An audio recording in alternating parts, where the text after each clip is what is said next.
TV team এবার আসছে আমি এখন সেখানে আছি আমি সাব্বির বরাবরের মতোই, আর সাথে আছে আমাদের এক ঝাঁক স্টুডেন্ট, তার মধ্যে সবচেয়ে অসাধারণ অনন্য যিনি সেলিব্রিটি একজন, আমরা তাকে মডেল এবং অভিনেত্রী হিসাবে চিনি, সেই নুসরাত সাবরিন চৌধুরীকে এবার পেয়েছি আমার সাথে সেই আমি এখন ইভেন্টে, এবং জানতে চাইবো তার অনুভূতি। আসলে সত্যি কথা, আপু কেমন আছেন? হ্যাঁ, খুব ভালো আছি। আপনি কেমন আছেন? আলহামদুলিল্লাহ ভালো। গতকাল এতটা কষ্ট করে যেখানে আসতে অনেক ছেলেরা, অনেক প্রফেশনাল ট্রেকাররাও হিমশিম খায়, সেই পদ্ম মুখ ঝিরি হয়ে আপনি প্রায় 10 ঘন্টা ট্রেকিং করে আমাদের সাথে এসেছিলেন থুইসাপাড়াতে। হ্যাঁ, সেটা কেমন ছিল? ভীষণ কষ্টসাধ্য ছিল, কিন্তু সবচেয়ে ভালো ছিল যে ইটিভির অ্যাডমিন সাব্বির ভাই খুব কোঅপারেটিভ ছিল। তো মানে কষ্টটা কষ্ট মনে হয় না, অ্যাকচুয়ালি উনি মোটিভেশন দিয়ে একটা মানুষকে এত ভালো পর্যায়ে নিয়ে আসতে পারে, কনফিডেন্স লেভেল অনেক বাড়ায় দিতে পারে। তো সেই ক্ষেত্রে কষ্টটা বলবো 30% কমে গেছে আর কি। তো তারপরেও অসাধ্য ট্রেকিং ছিল। আমাকে অনেকেই আগে বলেছিল যে কখনো আমি এখন ট্র্যাক করে আসতে পারবো না, তো এসেছি শেষ পর্যন্ত, খুব ভালো। এরপরে জানতে চাইবো যে আপনি একজন সেলিব্রিটি মানুষ, নিজেকে এখানে ওই সেলিব্রিটি ভাবা আর এখানে একজন ট্রেকিং করে এসে সফল হওয়া, এটাকে কিভাবে নেবেন? না, আসলে সেলিব্রিটির তো পর্দায় মিডিয়াতে কাজ করি, মডেলিং করি, লাইফস্টাইল বা অ্যাক্টিং করি। এখন এটা হচ্ছে আমরা তো এখানে আসলে ট্রাভেলার, যারা ট্রাভেলারদের মধ্যে এই জিনিসগুলো অ্যাকচুয়ালি থাকে না যে কে সেলিব্রিটি, কে বড়লোক, কে গরিব বা সামথিং।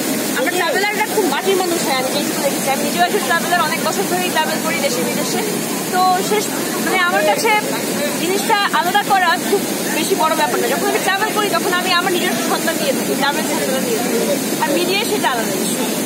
এবার বলবো যে থুইসাপাড়া থেকে নির্ঘুম রাত কাটিয়ে সকালে আবার দেবতা পাহাড় হয়ে এই প্রকৃতির লীলাভূমি বাংলার নায়িকা, যেটাকে আমরা জলপ্রপাতের সবচেয়ে বড় জলপ্রপাত বলি, সেই আমি এখন জলপ্রপাতে এসে এখন আপনার কেমন লাগছে? অসাধারণ ফিলিংস হচ্ছে, মনে হচ্ছে মানে লাইক মানুষ কি বলবো, আই গট সাম অ্যাওয়ার্ড, মানে এটা অনেক বড় একটা ব্যাপার।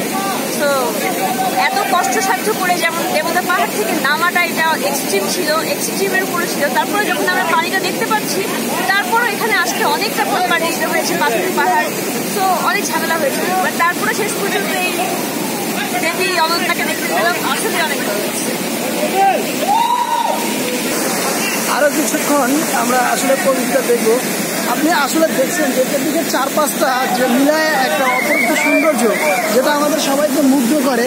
সেই মুগ্ধতায় আপনাকে ইটিভি নিয়ে আসছে। ইটিভি আপনাকে এই প্রোগ্রামে আনতে পারার মধ্য দিয়ে ইটিভি নিজেদেরকে ধন্য মনে করছে। ইটিভি সম্বন্ধে জানতে চাইবো আপনার অনুভূতি। এই ট্রিপ সম্পর্কে, ইটিভি সম্বন্ধে।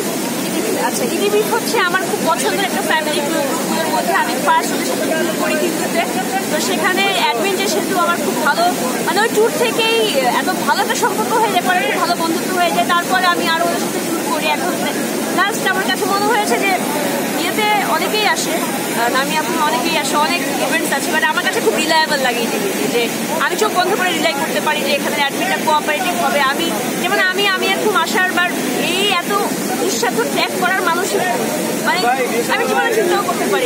সেই ক্ষেত্রে ইটিভির মডারেটর বা অ্যাডমিন আমাকে যেভাবে করে হেল্প করেছে, এটা অন্য কোনো গ্রুপে পাবো বলে মানে ওইটুকু এখনো আস্থা কেউ অর্জন করতে পারেনি। সবচেয়ে বলবো, সেতু আসার আগে আপনাকে বলেছিল যে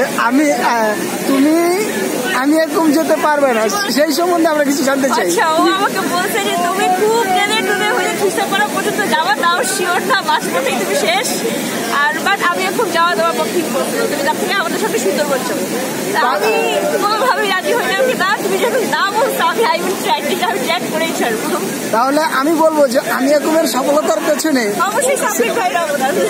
আমি তো ভাবছিলাম সেতুর অবদান, চ্যালেঞ্জ অ্যাকসেপ্ট করে ফেলছি, আর সেই চ্যালেঞ্জে জয়লাভ করছে। এবার কি সেতুর কাছে আমরা একটা ট্রিট পাইতে পারি? হ্যাঁ অবশ্যই। ধন্যবাদ আপনাকে আমাদেরকে সময় দেওয়ার জন্য। ধন্যবাদ আপু, ভালো থাকবেন।